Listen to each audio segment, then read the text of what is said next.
आपा मुझसे 10 साल बड़ी थी। हम 2 ही बहन भाई थे। बड़ी मोहब्बत से बया कर ले जाने वाले ने तीसरे साल ही दूसरा बया रचा कर आपा को तलाक दे दी थी। अल्लाह की रज़ा में राजी चाप चाप लब से ही आपा वापस चली आई। अगले ही दिन मुआहे के जहेज की मशीन से टोर से निकाली। सिलाई करूंगी। अब्बा पर बोझ नहीं बनना मुझे। कमली जानती नहीं थी 2 वक्त की रोटी कहाँ भारी थी अब्बा पर, उनके सीने पर तो उसकी फूटी किस्मत की भारी सिल धरी थी, जो सांसों के आने जाने में राकोट बनी रहती। नतीजा फालिज की सूरत निकला।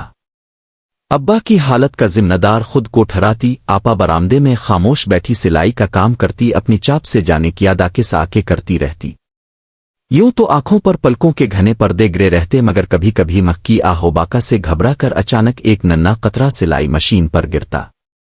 शायद वही था जो बकिया को अनमोल कर जाता और मामूली से कपड़े को खास, या इतना खास जितनी आम मेरी आपा थी। देखते देखते सिलाई का काम बढ़ता गया। बरामदा छोटे से सिलाई स्कूल में बदला और आपा अब्बा का बेटा बन गई। बड़ी बड़ी बेगमात के कपड़े सिलाई के लिए आते। सबको आपा के हाथ की सिलाई चाहिए थी, कीमत चाहे कुछ भी हो।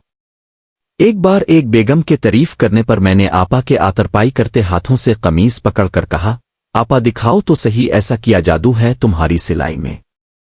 तरपाई थी कि उंगलियों ने रू के पूरों से कमीज के दामन पर अलम लिखे थे। कतार दर कतार यूं टाके भरे थे ईंटों की दीवार हो जैसे। इस दीवार में मेरी आपा चुनवाई गई थी।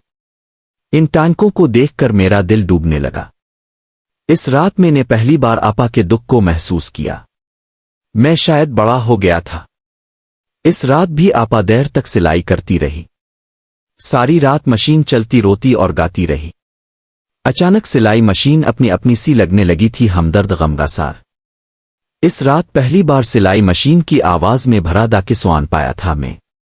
मशीन के साथ में भी सारी रात रोता रहा। अगली सुबह मेरी बर्तानिया की फ्लाइट थी, मेरा वहां की यूनिवर्सिटी में दाखिला हो गया था। आपा सिलाई मशीन की सुई में धागा नहीं ख्वाब डाला करती थी। बखिया कैसे ना जचता। इसने फटे पाराने उदेड़ी दाखों को रफू करके सपनों की ऐसी चादर बानी थी जिसने हमारे बेसर ओसामा सरों पर छाता कर दिया। मैं अपनी आपा का मकरूज हूं। मैं अपनी आपा की सिलाई मशीन का मकरूज हूं और हमेशा रहूंगा।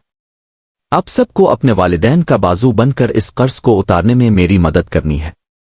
आपा के नाम पर खोले जाने वाले सिलाई स्कूल का इफ्तिताह करते हुए मैं रो पड़ा।